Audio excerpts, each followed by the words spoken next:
Já parou para pensar qual será o futuro próximo da nossa mobilidade? Talvez os carros elétricos sejam a sua resposta, mas a verdade é que as possibilidades são várias e por isso, nesse Recap Podcast, trazemos uma entrevista feita pela jornalista Rose Guidoni, que é parceira do Recap, com o presidente da SAE Brasil. Camilo Hadas é engenheiro e fez uma análise do cenário global e nacional.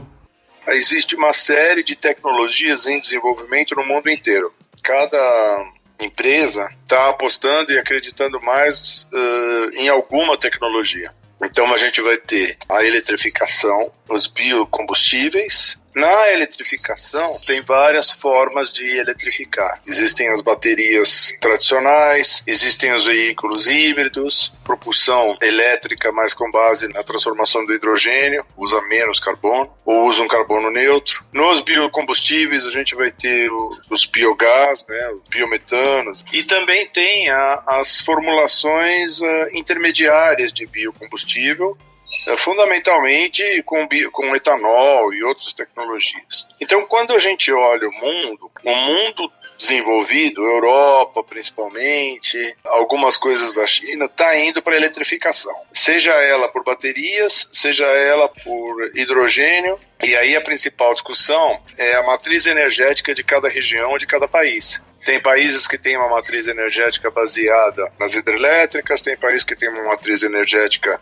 com influência da eólica, com influência da solar, e por aí vai. Acontece que no meio dessa grama imensa de tecnologias, de posicionamentos políticos, legislação, estratégias, tendências, questão da sustentabilidade, os investidores, o Brasil precisava se posicionar. O Brasil ainda não tinha se posicionado claramente. Aí o governo criou agora o Programa Combustível do Futuro, através de um decreto-lei, que em paralelo com outros 2 decretos-lei estão mostrando, dando uma indicação muito forte de como o Brasil pretende se organizar. E a parte positivamente curiosa é que esse posicionamento está tentando abranger todas as tecnologias. Embaixo do nome Combustível do Futuro também está a eletrificação, também está o biogás, também está o etanol, também está o hidrogênio. A movimentação diante de todas essas possibilidades vai no contexto da eletrificação, mas Camilo Hadas traz ressalvas para o longo prazo e fala especificamente do Brasil, que se destaca há anos com matrizes mais sustentáveis. A maioria das montadoras está indo para a eletrificação de forma nítida, mas ainda não declarou qual tendência ela vai seguir para o mercado brasileiro. E o mercado brasileiro tem algumas características diferentes. Consegue ter uma matriz energética mais sustentável desde 1980, desde o pró-álcool. Então, é um pouco difícil definir uma tendência de eletrificação muito rápida para o Brasil, se o Brasil tem os motores a etanol, se o Brasil tem outros motores que são bem mais amigáveis com o meio ambiente. Essa mudança, vamos deixar claro, não deve se dar do dia para a noite não, viu? Isso envolve diversas variáveis e também desafios.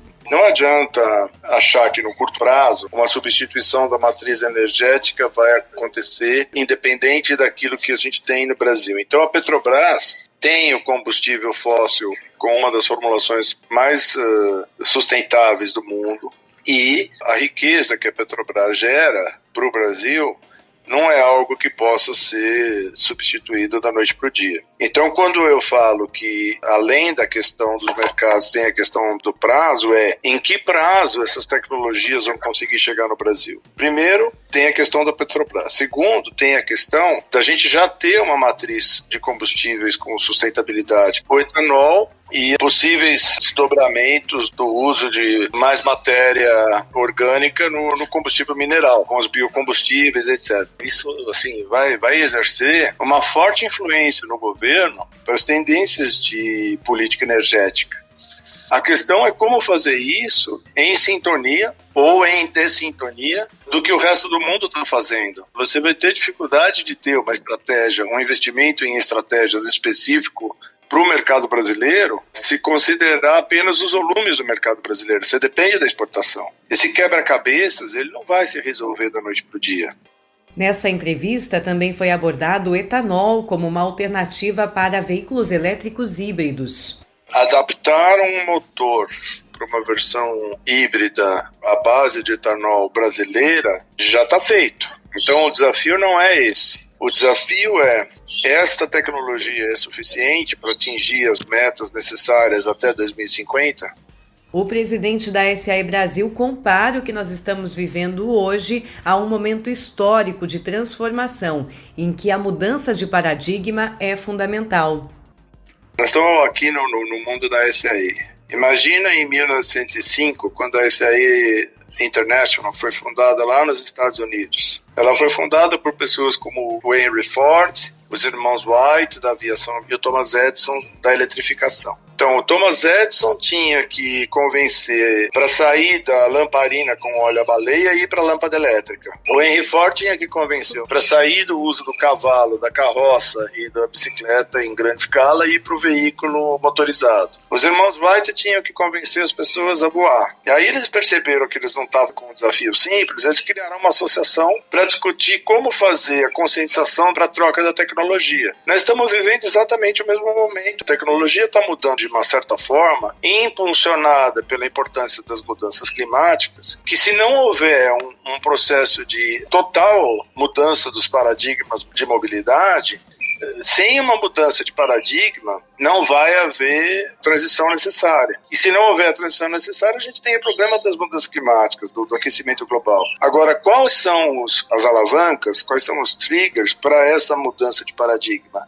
Um é a existência da necessidade, e a mudança climática gera a existência da necessidade. O outro é a existência da tecnologia. Não adianta querer mudar se não tem como mudar. O outro é a questão financeira. Quanto vai custar a mudança? Em quanto tempo a gente amortiza essa mudança? Quando você começa a olhar todos esses aspectos, você fala assim, a gente está ou não maduro para a mudança de paradigma?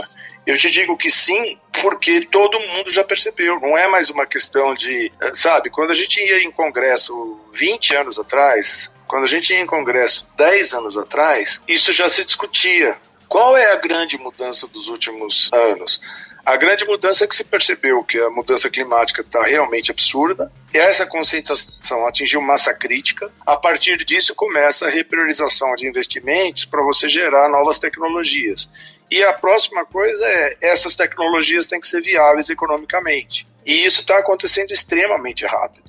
Bom, é aguardar o que o mercado nos reserva e acompanhar o Recap Podcast, que sempre aborda tendências, traz dicas, orientações, análises econômicas e conteúdos de tecnologia, com um olhar voltado ao setor de combustíveis.